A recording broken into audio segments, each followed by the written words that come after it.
Sup? Hello. Hi. And welcome to New to the Scene.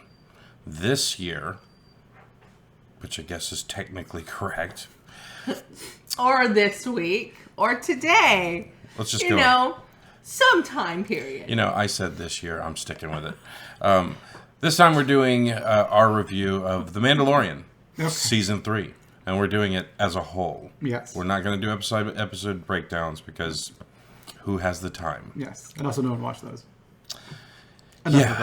Yeah. No, one day it's going to catch fire. Yep. I know it. One day we're going to put out that video where I do like a sneeze fart and then I'm going to basically hobble off camera and that one will just take off.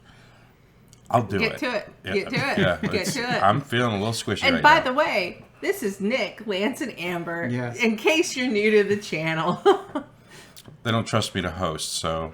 Well, you've been going on and you hadn't introduced anybody, so I just took initiative.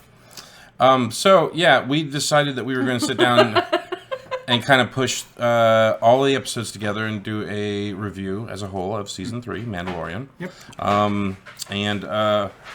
Usually we start by giving our scores, and the score ranges from 0 to 10. Mm-hmm. 0 means that it was absolute horse shit, and 10 being it's one of the best things I've ever seen. Yeah. 0 is irredeemable. Yeah, and 5 is right in the middle. After that... And there's nothing wrong with being a 5 either. No. It's 5 is just, it's watchable, and it's enjoyable enough. Mm-hmm. And we're going to give our scores, and then after that, we're going to go straight into spoiler territory. So... If you don't want to be spoiled, you might want to, stop after the scores. Yeah, be mindful after the scores. Yeah. So, Nick, on a scale from 0 to 10, what would you give the third season of Mandalorian? If I average them together, I think it's going to tick towards an 8. Because I was, in the beginning, about a 7. Oh, I had you penned in, I guess, at the 7. I think about 3. What'd you give? Oh, wow. The first 3-ish of the episodes were like 7s, and then like the last 5 were like 8s. So I'm like, I'll take it up to 8. Okay. I thought that you weren't going to dig this season. And we'll have to get into why later. Yes. So, Amber, Yes. on a scale from 0 to 10, what do you give it? So I've been told I have to rate this season as a whole. So,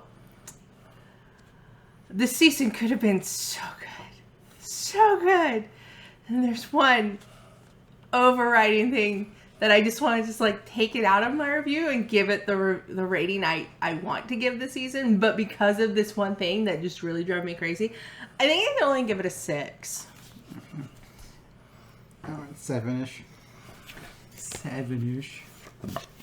All right, Lance, what about you?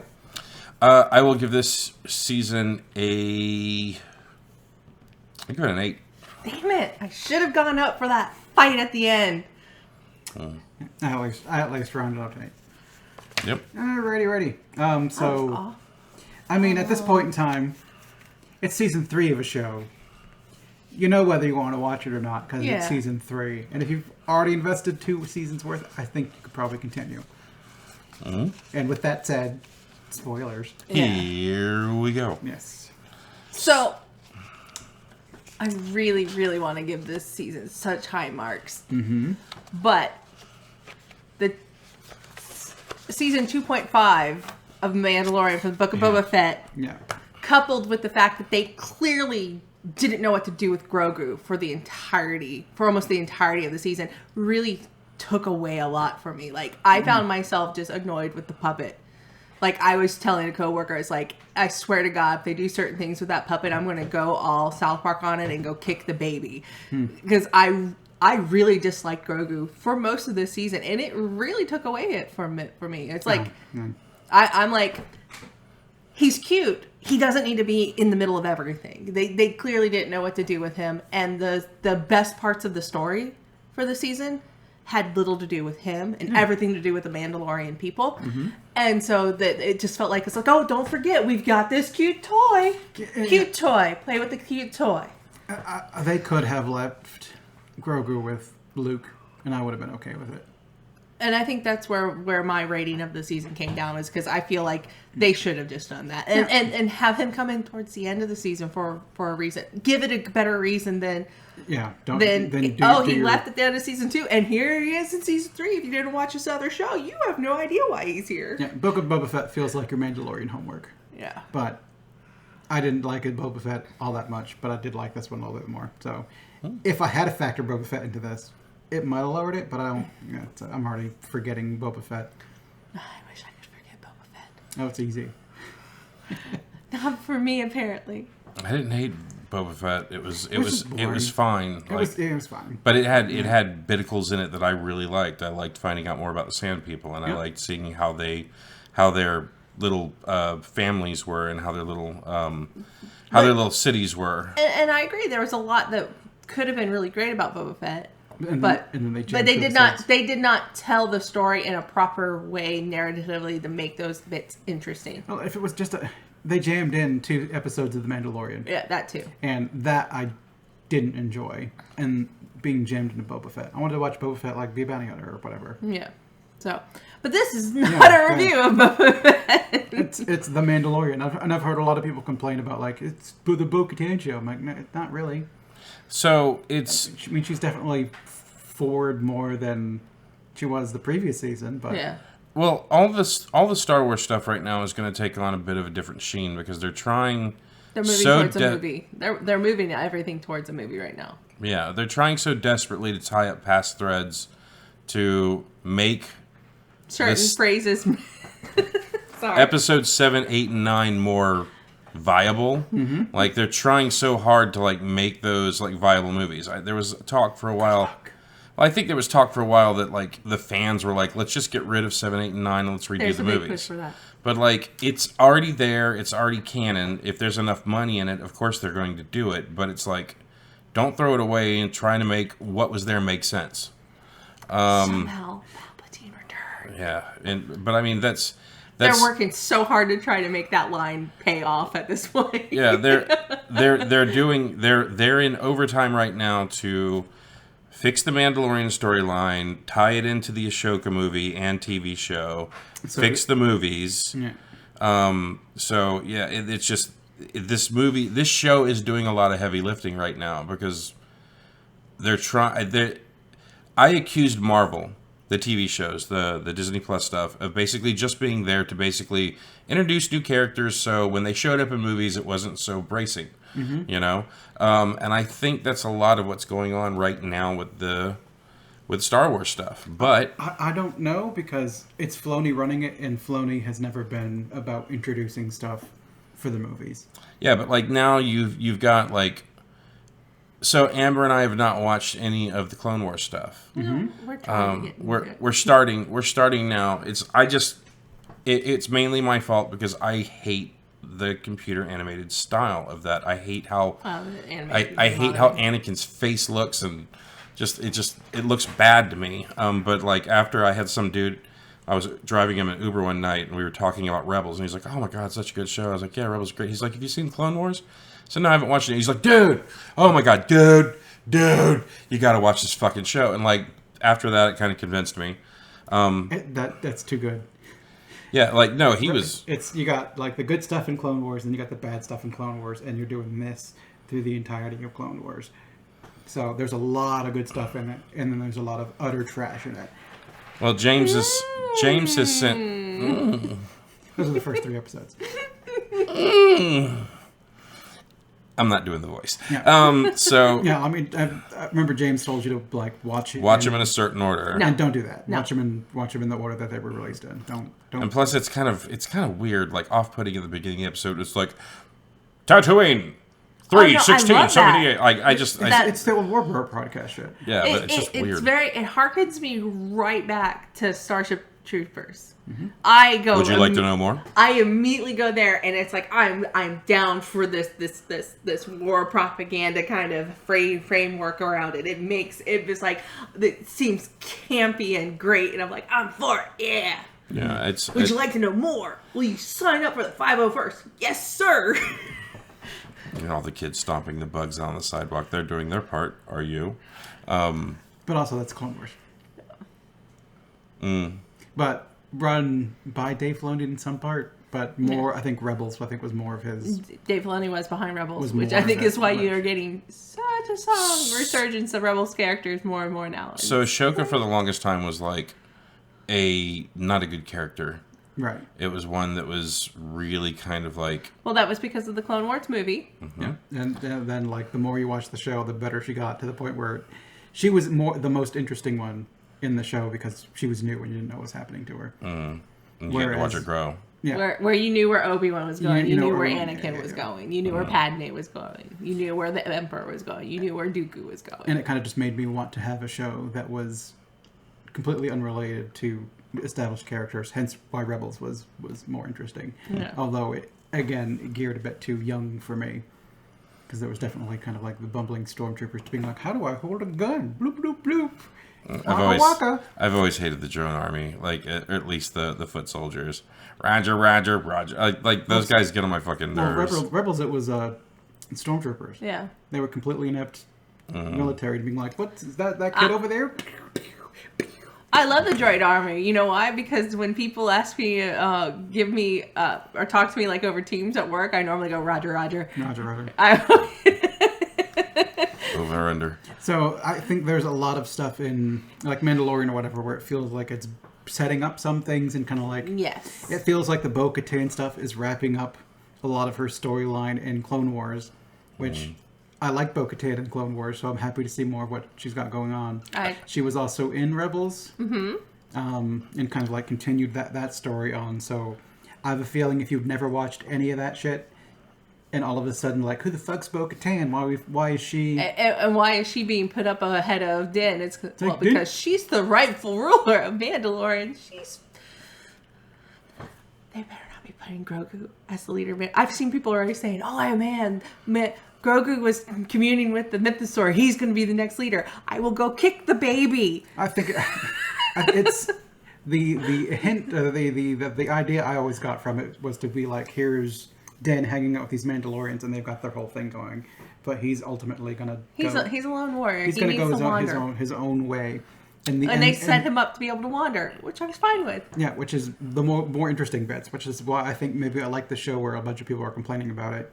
Is for the beginnings, it felt episodic, and I miss episodic TV. Every series nowadays has to be a super movie, and I miss the thing where you can be like, this is the episode where Bo-Katan and Din Djarin chase robots on a pleasure planet, and that was fun. That episode. And it Jack would have Black like was great. It was good. I enjoyed that shit, and people were like bitching about that one, about like Lizzo or whatever, and like Jack Black, and be like, why the fuck are they? Like, they were fun. I like Jack Black as like the ex-imperial like jolly man. And Lizzo, her father, who I think has passed away, was a huge Star Wars fan. Something she shared with him. So for her, this is a way that she could give something to her dad, who will never get to see it, but she knows that he would be so proud to know she got to be a part of Star Wars. All that aside, she was delightful. If you have a problem with her character, you probably just have problems, or just like to have problems with shit, or just looking for a reason to hate the show. I enjoyed the stupid shit where they're all sitting at the table like drinking frog liquid or whatever the fuck they were doing, or throwing balls through a hoop. I like seeing the stupid, like, here's some of the stupid games that rich people do. Yeah. Because we don't see a lot of that in Star Wars, like what the upper crust lives like. We got bits of that with Mon Mothma. And Andor, but that was living on Coruscant during the Imperial Age. And you saw a bit of it in the one Mandalorian episode that was more about Dr. Pershing than anything to do with Mandalorians. But you got to see that. And it was a super interesting episode, but it was very disconnected. It felt like it was setting up a TV show. The only thing, I was really hoping that a thread from that episode was going to pay off in this last episode, and it didn't because Din got captured and then immediately at the end of one episode and then immediately rescued or freed himself at the very beginning of the next one. So it's just like, what was the point? What was the point? Well, there was also a lot of people speculating about, this one's called The Spies. I wonder who the spies are. So the girl that was set up in episode 3. Yeah. She's the spy. Yeah. She's still working for the Empire, but she's in the Republic. And I'm like, maybe it's the armor. It's not the fucking armor. I mean, that would have been funny if it was. And I made a joke, but I knew it wasn't. What? You know why I knew she wasn't? Her helmet's blue in the opening credit crawl. Pay attention to the color of the helmets. Anything blue is a good guy. Anything red is a bad guy. What about the spikes on her helmet? It's like the spikes on maybe she's a Zabrat. on Darth Fring's helmet. And it's like, yeah, she's probably a Zab. See, I feel like his was more of like a crown. Yeah, he was trying to make his look like a crown. It was very Sauron-esque with the way that the points were on Gideon's. Yeah, and he made extreme robot noises whenever he moved. He's wearing a powered suit, and they have to let you know he's wearing a powered suit. That's why he can beat people up. And I love Giancarlo Esposito, but Gideon felt a little mustache twirly in this season. I hope he's dead. Oh God, if he's not, what the hell? Yeah, it's. I mean, they at least killed all his clones. We think the surprise is going to be that he's Grievous. So, I get tired of the same villain over and over again. One thing I really loved about Buffy was like, here's the big bad for the season, and they're dead. I know, it's great. And then here's the next big bad, and they're dead. And like, so let's move the fuck on. Not like this villain's. It's Moff Gideon. Next season, it's Moff Gideon. And next season, Moff Gideon. Yeah. Like, we can move the fuck on. But it's like, and I'm sure he was mustache twirly in all of this season, but it felt extreme in this one. It was like, my clothes. I gave them the Force. Yes, Cloud. My brand. My brand. But yeah, his plan was cool. Yeah. No, it was a great plan, and I don't want to take away from Gideon. But I think the more they add, the more they're taking away from you. I think it's just he's the guy now. He's the it guy. And like that's the thing that the show has going on for itself. Like most of the actors that are like super fucking hot right now are on this show. So Giancarlo Esposito, Pedro Pascal, everyone loves some Katie Sackhoff. I wonder how many people. If you're into certain, like, I can only name 3 franchises that she was relatively big in, and one she was not really that big in. I can only name 2. One of them was Battlestar Galactica, the other was Bo-Katan from Star Wars. She was a villain in The Flash. Oh, I didn't watch The Flash. And I think she had a short-lived Netflix show too. She was the chick with the big rock glove in The Flash. She was in like a weird, not After Earth. It was some sort of. It was another sci-fi space one where they went through like a space portal or some wormhole or something. That got like super panned. Yeah. No idea. I saw it and I was going to watch it because Katie Sackhoff, I love her, but then I was like, no, I'm good. Yeah, I didn't really have any problems with this season. I thought the season was fine. I liked all the episodes. I'm going to cut you off. He loved it because jetpack combat. I mean, that last episode where the girl slid on the bridge, fell off, and like shot them from underneath. And then fired back up to the top. The dog fighting with the jetpacks, that shit was fucking fire. I loved it. Another Life. Oh, that was it. Oh, that's a show that you've now learned about that you probably shouldn't go watch. Oh, shit. 5.3 on Netflix. Or 5.3 on IMDb, and it's on Netflix. So, Another Life. Yeah, it's probably hit or miss. I imagine there's some people that love it, and I've heard reviews of people that. Sorry, I didn't mean to cut you off, but I was like, he loved it for the jetpack that he never gets to have in any modern tabletop game we play, where he's always denied his jetpacks. So one game, I exploited the rules of jetpacks because you can go up, down, forward, backwards, and it has a certain amount that you can go. And my DM gave me a jetpack and went, have fun. So, like, my character would start on a warehouse floor, fly up to a railing, punch someone in their fucking head, and then fly off. Apparently that wasn't cool with him because every GM after that, as soon as I'm like, so I'd like to fly, and they're like, no. To the issue with that is you're level 1 and you're like, can I have a jetpack, please? I'm like, how much does a jetpack cost? 100,000 credits. I'm like, how much credits do you have? 20. I'm like, no, you can't have a jetpack. In the one Star Wars game, when I built my jet, when I played the droid, I built the droid to have fly in the beginning, and I was within my credit thing, and Shane said no. So, and then everything else. If I play a mage in D&D, you can't take fly from me. But you can't do anything. But you don't get it till you're at least level 5. But you also can't do cool shit in it either. So yeah, you can. Fly's always great. Fly is 60. I think in Spycraft it was 90. Yeah, that's ridiculous. So yeah, I was doing like shit like people would shoot at me and I'd fly out the fucking window and then I'd soar around the fucking warehouse and then back in and shoot people as I was flying. It was dope. Mm-hmm. It was cinematically in my mind. It was very dope.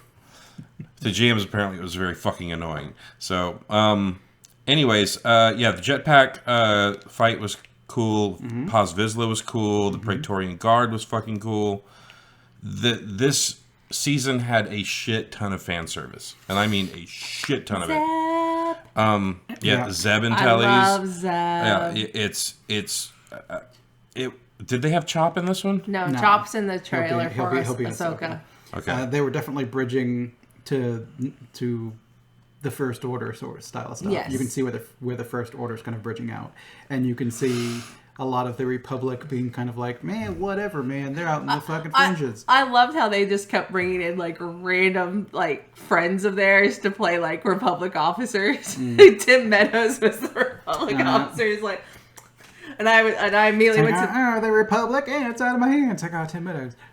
I immediately went to Walk Hard, a Dewey Cox story. It was like, you never paid for the drugs, man. Get out of here, man. You don't want no part of this empire. You don't want no part of this shit. What y'all doing in here? We're smoking weed. You can't smell it.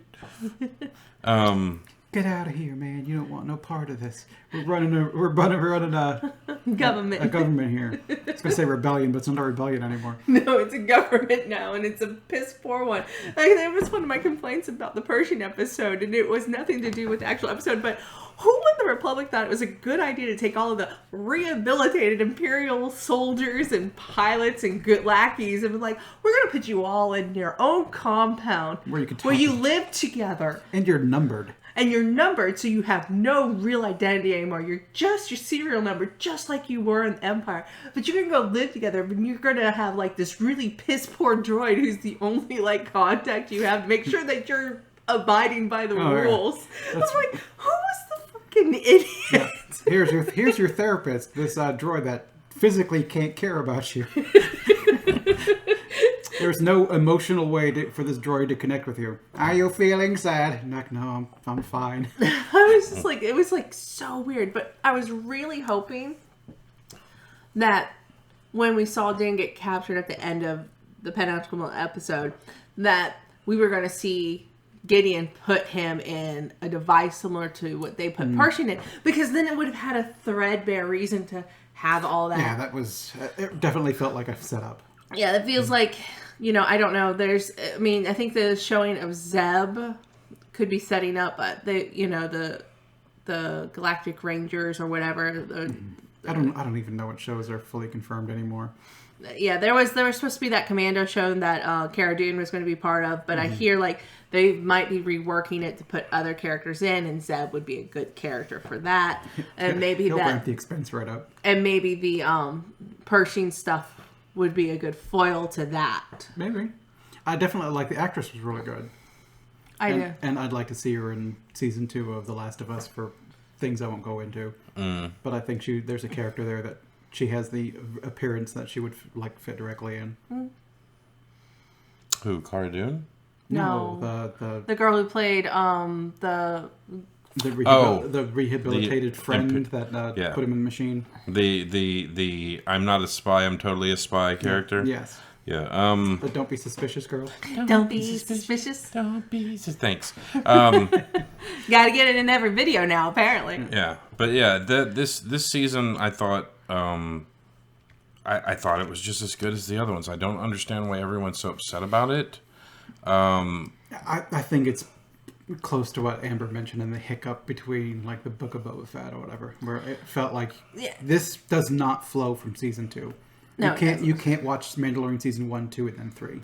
You have to watch Book of Boba Fett, or at least the 2 episodes of Book of Boba Fett. I mean, that's literally everything Star Wars right now. Like right. all the that's all their properties now. Which is like if you haven't watched any of the Clone Wars shit, you didn't understand some of that stuff that was going on, or some of the characters that appeared in that. So, like, it's all tied together. But I'm not saying that's a bad thing, because it's all flowing, it makes the story more rich. I'm also liking that they're dipping a lot into the extended universe stuff, the the stuff that all the books and everything that they threw out when Disney purchased, and they're like, no, we're not using any of this shit. Like all the Clone Saga weird Yeah, or whatever. Heir to the Empire. They've already decided they're going to do the Heir to the Empire stuff with Admiral Thrawn. Grand Admiral Thrawn. Yeah, like now they are literally, I think, going through reading all the stuff themselves, and then they're just cherry picking what they think is really popular and what's not. It's like And by they mean Dave Filoni and Jon Favreau. What should have been done in the first place. Yeah. And I would really love it if we just deleted the movies. I mean, we can bridge to the... I don't have a problem with the ideas in the movies. Like, there's a First Order and all that sort of stuff. That's fine. The 3 newer movies just blew. Yeah. And I want less of that. And we can just pretend it doesn't exist. I don't remember those. I don't remember any of those movies. Like, they're just... They're not fun. I don't like them. 9 was okay. That was the worst one. Not my opinion. It was pretty good. But going back to the show, another thing that was from the Book of Boba Fett that you wouldn't know unless you watched it was Din getting the new ship. Din got the ship. And I have very mixed feelings about it, but only because it's like I understand that we saw Luke flying in hyperspace in the X-Wing. It's possible for fighters, even though, they make a point in the first movie to be like, oh, TIE fighters are short-range fighters, which would imply that there are certain ships that aren't really capable of hyperspace or aren't really intended for it. And so it's like the Naboo starfighter really doesn't feel like it's supposed to be a long-range fighter kind of thing. So it just feels out of place. And then you're taking long hyperspace, but they've been doing weird things with hyperspace more and more. It's been shrinking and shrinking. Yeah, it used to be, it's going to take us a few hours to go from Tatooine to Alderaan to now, it seems like here we are. It's practically instantaneous for half of it. And it's like, it's just a very cramped ship. And if he's going to go off and do bounty hunting again in it, or even do missions for the Republic, you're coming with me dead. Because I have no room in this ship. I'm going to put your head in this little pod over here.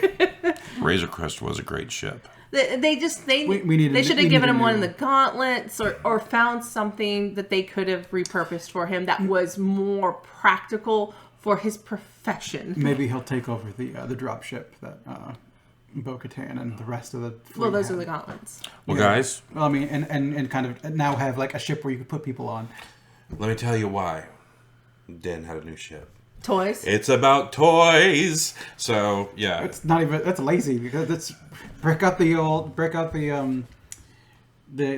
old molds. They just released this toy, Grogu. Guess what's coming out next year? Din Grogu. Yeah, it's the same fucking toy. Yes. Is he not going to be? Is he not going to be in the robot? He's in They might release it with the robot, but all they have to do is put him in robot. They could take out the crib and then just put the robot in, and then he just slots in the robot. And he just slots right in, and then But it's mainly about having the packaging saying Din Grogu. Like, it's. I like some of the toys, but stop it.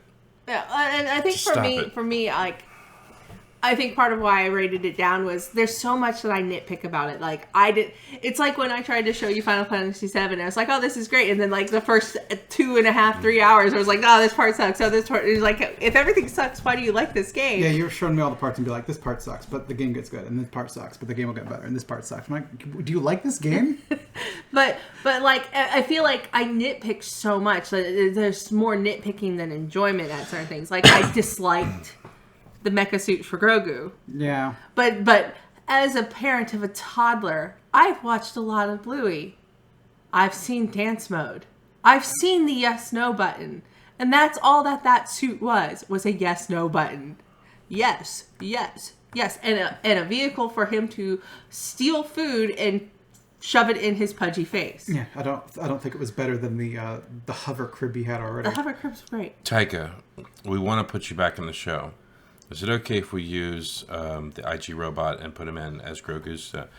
Well, if you just show the robot and I don't say anything, I don't get paid. How about if we give the kid a yes/no button? Oh, well, no, that'd do it.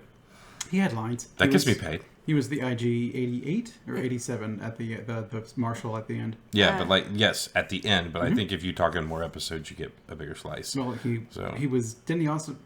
Did he say things when he was walking? When he first woke up, when he was the crawling torso. Yeah, when he first woke up, he was basically like, "Kill little fucking kid." Yeah. So, but yeah, like I think the more he talks in each episode, the bigger the piece of pie. So, but yeah, so I mean, it was just like there's a lot of nitpicking, and so like I was like, I do not like that robot.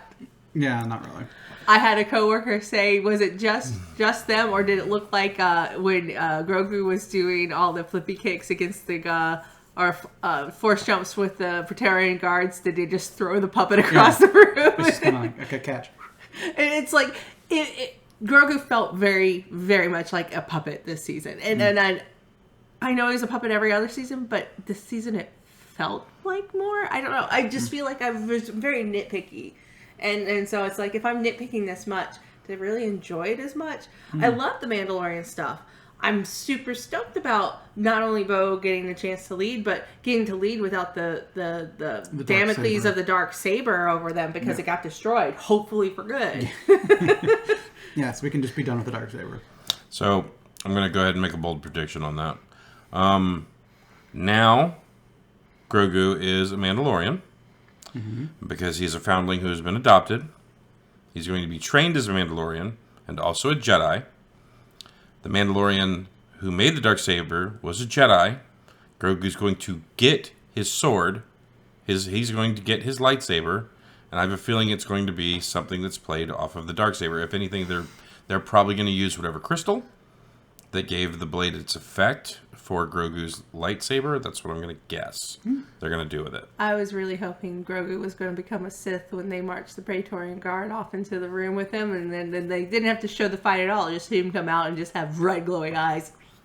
That would have been preferable for me. So I'm going to hope. I'm going to hope that because they got Grogu's blood, and then they made Darth Gideon clones that should have had a midichlorian count to give them powers, and they've been talking about clones a lot this season. I'm hoping to see a dark Grogu, like his ass being grown in a vat somewhere. No, I've heard one theory that apparently, if you do the math based on the years, that Grogu's birth year probably lines up with Anakin's. So what if they were both spawned by the Force to be the balance to one another? That's the only interesting theory I've seen. Hopefully not, because that sounds weird. Yeah, it's like because he was approximately 50 when he was found by Din, and you do the math, it works out that they have around the same birth year. There's no 100% that this would work because you don't know that for sure. Well, while Anakin's out there slaying younglings and everything, like fucking Grogu is the Eternals, where they're just like, nope, not gonna get involved with all that horse shit. I mean, he's a baby. Nope, he's 50 and he understands what's going on. And he remembers stuff and he still has force powers. But you know, speaking of younglings being slaughtered, did you see Ahmed Best? I did. Who's that? The Jar Jar Binks. The yes. Jedi that saved Grogu. He was. I was expecting more backstory there that we didn't get, so hopefully we get it. Yeah. More. I've also heard a lot of people feel like this is a backdoor series finale with the way that they shot it, but I just feel like it was trying to close out maybe some of the Mandalorian storyline, free that up. Like having a Bo-Katan series or whatever, like or at least reestablishing Mandalorian, have it be like or the Mandalore series. Yeah, but you know, they free that up so Din can be put Din back to what made the Mandalorian show special, which was him doing his one-off adventures to bond with Grogu effectively. Yeah. And I think I will enjoy Grogu again when that happens. But when he went off with Luke, it was like, oh, that's cool, and then. Now he's back, and it felt like every time they went someplace, unless he was needed for something, they're like, oh, he's going to stay with the armor. Oh, he's going to stay with Lizzo. They were working to find ways to not have him be in a majority of the scenes with Din. So it's like, then why did you bring him back if you're just finding ways to write him out of episodes? I wonder if maybe they wrote it expecting not to have Grogu, and then they're like, oh, we brought him back in the Boba Fett series. Yeah. Okay, let me... And that very much could be, because it feels like the whole... it feels like that decision might have been Filoni's original decision. That you're like, oh yeah, they're going to reunite them, but later. Yeah, not immediately. Yeah, not like between seasons. Here's the off-screen reunion of your 2 favorite characters. Yeah, I the show's called The Mandalorian. I like Grogu, and I like that he's part of the show. I want to see him grow every season. I want to see him get stronger in the Force. I liked his "We Are Groot" moment at the end of the last show, because that's what it felt like to me. Whenever he was protecting them from the ship that was burning around, it was like, he was doing the successful Kanan. Yeah, well, that or he's officially. I love you, Kanan. I'm so sorry. He's officially got Sue Storm powers. He can make bubbles and shields around people. It's established as a Force power, at least. But I want to see his character grow. Like I would too. More powerful every season. And I get that because they're establishing that the race that Grogu and Yoda are, and what was it? Her name is Yodel. Yaddle. The three of their race ages very slowly. So I guess equate them to elves, short green elves. Yeah, except, I think Yoda was trading people when he was 100 or something like that. Yeah.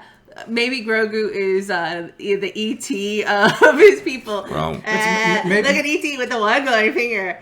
Maybe Grogu is like the equivalent of like 23, and he's just like, man, I mean, I just get to lean back, go like, and people like give me food.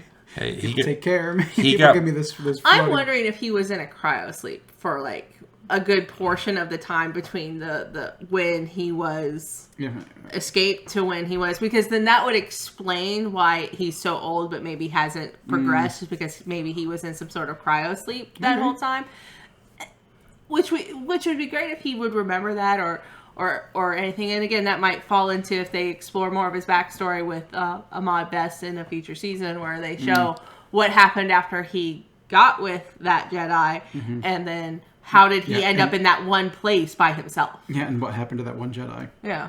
So I'm going to go ahead and make my bold prediction on that. He was removed from the Yoda school system at a young age, so he's just a little bit more slow to develop. But I'll also say this. The second that Grogu starts talking and has a voice, that character is fucking finished. You're going to have to find a really good voice actor for that, for everyone to be like, oh, he's not making baby noises. He's so adorable. And the first time he's like, get a life, dude. Like, people are going to be like, nope, fuck that character. Does Yaddle talk like Yoda, where it's kind of like broken and backwards? Or is that a specific Yoda thing? I think it was, I don't remember Yaddle talking. No, she talked in, Clone Wars? No, in that one that they put out, Tales of the Jedi. Okay. There was a Yaddle episode, and I remember her like talking. I don't remember her talking like Yoda. So I think Yoda's just quirky. Yeah. Or it's like a regional dialect from wherever he's from. Yeah, or he learned basic after he learned his homeworld language, and just so it did it. But I mean, it feels like Grogu. Like, I would not like. I think people will get upset if Grogu starts speaking and it's not like Yoda, but he has no reason to speak like Yoda unless their brains just work that way. Yeah, he should be talking like because he's Din. Yeah, because that's the common he hears. Which, why is Din's last name Din when Bo-Katan's is Kryze and Paz Vizsla is Vizsla? Yeah, so it's like I saw someone point that out. It's like, that doesn't make sense because it's Din Djarin. So then Djarin is his first name technically, if that his family name is Din, because that's what he became, unless they pass. Well, it's also, he could be a foundling, and he could have been named Din Djarin, and where he's from. Maybe Din foundlings have different rules. Or maybe it's like the examples you pulled up for Paz Vizsla, Bo-Katan, Kryze. Like, they were directly on Mandalore in royal families. So maybe the naming scheme is different from the Boba Fett and religious weirdos that found him. Boba Fett and Jango Fett. It's either just because Grogu Djarin sounds funnier than, or like weirder than Din. Boba Fett wasn't a real Mandalorian though, but right? the Fett clan is a real clan. Yeah, but he popped up and said, "Here's my dad's info. He was a foundling." Yeah. So there's There are clans, basically like the Kreeses, the Vizslas, the Wrens, the Fets. Those are all known clans. Now, like the Fets were established because Boba Fett was the most popular of the things went from Empire, who's super popular character that never talked. But in a lot of the extended lore that was put out, especially like a lot of the High Republic, Old Republic stuff, they did a lot of expansion of the clans, and the Fett clan was one of the main ones they did. But when you get into the more recent lore, you have Sabine Wren. The Wren family is a big family. Kreeses, Vizslas. There's another one, and I can't remember. But those were like all very prominent clans that lived on there. But you have Death Watch, which was what the cult that Din belongs to originally came from, and you have members from a lot of those families that are there, like Paz Vizsla, but then you have other foundlings, and maybe, like Nick said, and what you were saying, maybe foundlings have different rules for naming that we're not aware of because they don't have a clan. He might be keeping the culture of wherever he came from. They're cleaning stuff up. Like the thing I love about the shows right now are it's kind of like, so back in the day when you got video games like Metroid and stuff like that on the Nintendos, they were complete games. Now they make the game about 70%, they throw it out there, and then they let the complaints tell them what to fix. And I think that happens with the TV shows too. They're doing a lot of fast and loose rules that they're trying to keep within the Star Wars narrative, and then the super fans go, excuse me, but his name is Din Djarin. Why did they name it like? And then they have to go back and be like, it's because this thing happened. And the only reason I say that is because this season of The Mandalorian feels like a gigantic apology for the fucking movie 7, 8, and 9, where they're trying to make that shit make sense. Now, if it was written by someone other than like Dave Filoni, maybe, but in Clone Wars there is so much Mandalore stuff that he was involved with. He didn't like just. No one just handed him Mandalorian, so he's like, what the fuck's a Mandalorian? He wrote a lot of the shit with, his team or whatever. Yeah. So it's not like, it's not foreign to him. I know he's one of the guidelines. I know he's like one of the gatekeepers for Star Wars lore and everything like that. So I get it, but it's he's also the one that explained like what Duel of the Fates meant. But I'm just saying. And it was interesting. Should have never thought about it. We've gotten in the past, you got a movie, and then years went by, and you got a movie, and years went by, and now it's like they're disseminating so much information through like cartoons, shows, movies, like everything that's coming out, books. Like it's got to be daunting to keep some of the timeline shit together and like some of the characters and the overlap and stuff. So yeah, it's just there's a lot going on right now with Star Wars. She really wanted our attention. She really wanted to go see Nick. She wanted his beard, apparently. And let me smell her cat food breath. Is it shrimpy? Yeah. At least you're getting I ate the front end. Yeah. At least you're getting the front end. She really likes you, though. Have you noticed? She loves your Uncle Nick. Yeah, she likes me. I don't know why. Like, I don't talk, like, to animals or touch animals a lot or, like, try to get their attention.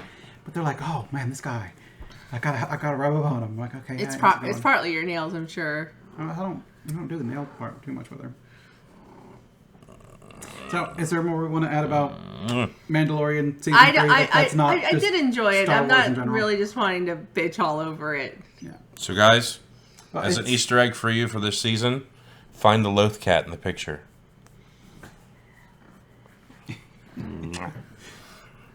No, there's nothing else I want to add. No, I think Star Wars fans care about the series or like the franchise enough that even when you love something, you're like, but then there's this, and this, and it's hard not to complain about stuff. Well, it's not only that, but it's if we were going on camera and I'm sure dunking on this show fucking hard, then we would be getting more views. But because it's stuff that we like, I feel like it's not going to be as popular. When you've got gossip, people tend to listen. But when you've got like, oh, I woke up and had already breakfast this morning and took a run, nobody wants to hear that shit. They want to hear they want to hear the tea.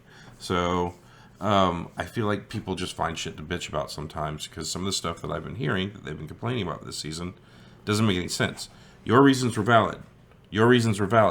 It's because you're my friends and I love you. But it's just, but I mean, there's never going to be a perfect storyline for everyone because we all have it kind of in our own heads what we would like to see. But because you have certain creators that are following certain story narratives, no one's ever going to get exactly what they want. And I'd still definitely take Filoni over a bunch of other people that are taking over franchises. It's in good hands right now. I think it's in very good hands right now. I wish there was a Filoni for every franchise. Yeah. Like, imagine, like, the Ghostbusters, what was it, 2016? In the hands of a Ghostbusters equivalent of Filoni. Well, I think they're starting to do that. Like, you have certain franchises are. Some people are. You have to give it to people who love it. I don't know that. I don't know enough about James Gunn's background to know if him being in charge of DC now will fix DC's problem. But I also not like. I like James Gunn's movies, but I didn't enjoy The Suicide Squad any more than I enjoyed Suicide Squad. So for me, it's just like, we'll see. And I didn't watch Peacemaker because I had no interest in that character from The Suicide Squad. So why would I want to watch a whole series about him? Yeah, whereas I enjoyed The Suicide Squad and Peacemaker. But I could tell that he cared about it a bit more than some other stuff because it kind of seemed like it. I don't know. I just want people that make shit. Yeah, he cares about it. Care about it. Like people that write the Witcher show, I want them to like the Witcher, not be mad that they're writing a Witcher TV show. A Witcher TV show, and they want to do their own shit. I want them to be like, this stuff in the books is I'm super excited about, and I want to tell stories like this, and this. No, I will say, like, even though I was kind of down on this season of The Mandalorian, I'm looking forward to season 4 if we get it. Mm-hmm. And I'm certainly looking forward to Ahsoka. Yeah. I think of all of the ones that they've announced right now, that's the one I want to see the most. But I'm a huge Rebels fan, so. Yeah, Ahsoka is my favorite Star Wars character, and I'm hoping they bring in another favorite character of mine, Barriss Offee. Okay. Because she was left off in Clone Wars, and I'm hoping that. Maybe that's why. Maybe they've never done anything with her, and I hope it wasn't just because they got rid of the character or whatever. I hope it was like some big plan. Yeah. And I think the Ahsoka show would be a great time to bring Barriss Offee forward. I'm just really looking forward to it. I like Thrawn. I like the Chiss race. I like the fact that they're bringing in a lot of the Rebels and they're tying up the end thread from Rebels or attempting to bring it in. They're bringing in one of my favorite characters from Rebels with Hera, one of them. Yeah.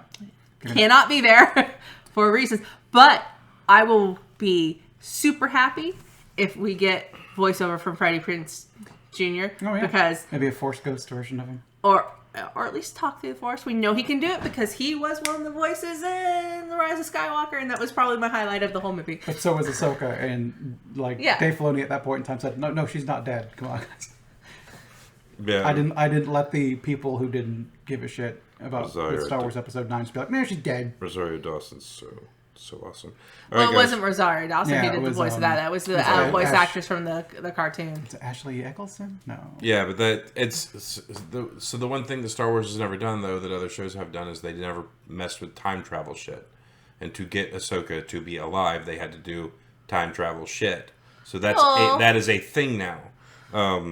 But I know there's lore behind it with the wills and stuff like that. So there's the wills, there's the ways. Yeah. But as far as I know, they haven't. As far as I know, they haven't introduced the wills in anything. And I hope they never do. So, but it's a thing. But they did introduce the realm between worlds or whatever it was called on Lothal. They also had like the living embodiment of the dark side and the light side and the father of them or whatever, and that stuff I didn't give a shit about. Yeah. So, guys, what was the highest rated episode this season?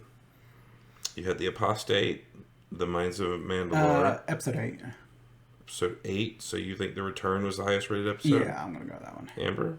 Was 8 the one where I'm gonna go with The Spies? That one. Okay.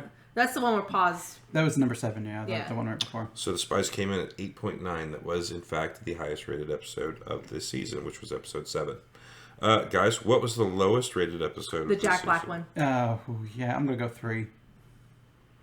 Was that the Pershing one? What's it? The Covenant. The Covenant. Yeah. Or the Convert. The Convert. The Convert. I'm gonna go with the one with the Jack Black. I don't remember. So Amber, again, you were right. The one with Jack Black is coming in at a 6.3. Mm-hmm. What's the Convert? The Convert is coming in at 7.0, which it looks like Yes. Yes. Is that the second? Very lowest? interesting. Yes, it is the second lowest rated episode. Did I pick the second highest? Number 8. Number 8 is the second highest at 8.5.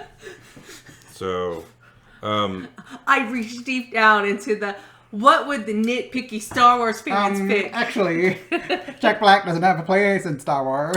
and guys, And Christopher Lloyd, I don't know about that. the series as a I love whole, that episode. It was great. the series as a whole, what is the IMDb score on it? So lowest is 6.3, highest was 8.9. 7.9. I'm gonna go 8.1. 8.7. Oh wow. So this show is still way the fuck up there. I think it's the people who complain. I think they downvoted the specific episode. Are the loudest. Well, And for the most part, for the most part, it's fine. It's good. I like bits of it. No. I like most of it. I suppose. I liked it more as He's it got went a new on. buddy. We had the Apparently, you have to take her home with you now. No thanks. Jack Black episode was fine. It was good. It was fun. I liked it. I enjoyed it. You had Christopher Lloyd. Christopher Lloyd is now been in Trek, now Star Wars. You Back had to the him Future. Back to the Future. Yeah. Looney Tunes are. And the best part is that he despises all of that shit because he's a classical actor. But you know, He was Rasputin. yeah, Anastasia or Anastasia, however you want to pronounce it. Yeah. So, is there anything else we want to say about Mandalorian, or you want to put a bow on this one? I want to talk about Lizzo for a minute. So I thought no, I'm just kidding. I don't want people to like pan this episode because she was fine. She was good. I liked her. So I loved her. I loved her little hologram. Oh yeah, the the hologram little back piece, whatever. Yeah, that thing was dope. Yeah. I wish I could have gotten that in any of the Star Wars games. I play a lot of characters that are normally like very entertainer-esque, especially if it was Galaxies. It's like, why can't I have like a holographic backdrop that just follows me everywhere? Or like a holographic outfit or whatever to like offer like color changing shit like around your around whatever outfit you're actually wearing or something. plus I liked that episode because that was the iRobot episode, and I just thought it was really good. I liked the twist of the Mandalorians walking to the robot bar and they're like, we don't want your kind of. I had I had a flashback to them walking into the Mos Eisley We don't serve your canteen kind. as soon as they walked in. Yeah, the my favorite part of that episode with Lizzo Jack Black is when he was kicking the battle droids, and they're like, "Stop it!" and he just keeps kicking them until the one like freaked out, and he's like, "What are you doing?" He's like, "Hey, we found him, right?" Like I thought that part was great, but yeah, it was fun. I will say one thing I really liked about this series or this season was they managed to bring the Bo Din potential conflict and resolve it immediately. Of like, no, he's not going to sit there and be confrontational towards her because that's not the kind of character he was. There was no confrontation, and they built such a lovely dynamic between the two of them. Yeah, it's like she wants to be the leader. He does not want to be the leader, and he's like, I back you 100%. And people are like, no, he's supposed to. It's called The Mandalorian. It's like, no, it's fine. She is also in Mandalorian, so it works out well. And also, like, not every character that the show's about needs to be like, I'm the leader. Yeah. It's fine if he's like, I don't want to be the leader. That's not the purpose of his character. Yeah. His character is a protector. His character is a guardian. His character is a wanderer. He's effectively a lone rodent. He's the High Plains Drifter. Yeah, he's a Kensai. He's the one that like flits about from city to city and takes jobs. So him actually settling down anywhere, which that was another nitpicky thing. Mandalorians go to Navarro and be like, give us all this land and we'll protect your city. Next episode, we're leaving. We're going to Mandalore. I felt bad about taking all of your security forces, so here's a robot. Right. So, but I mean, This will protect you, right? IG's a fucking awesome one to leave though. So, yeah, it's good. Okay, I put a bow on this one. Go watch it. I'm the Mandalorian. All right, bye, everybody. Bye.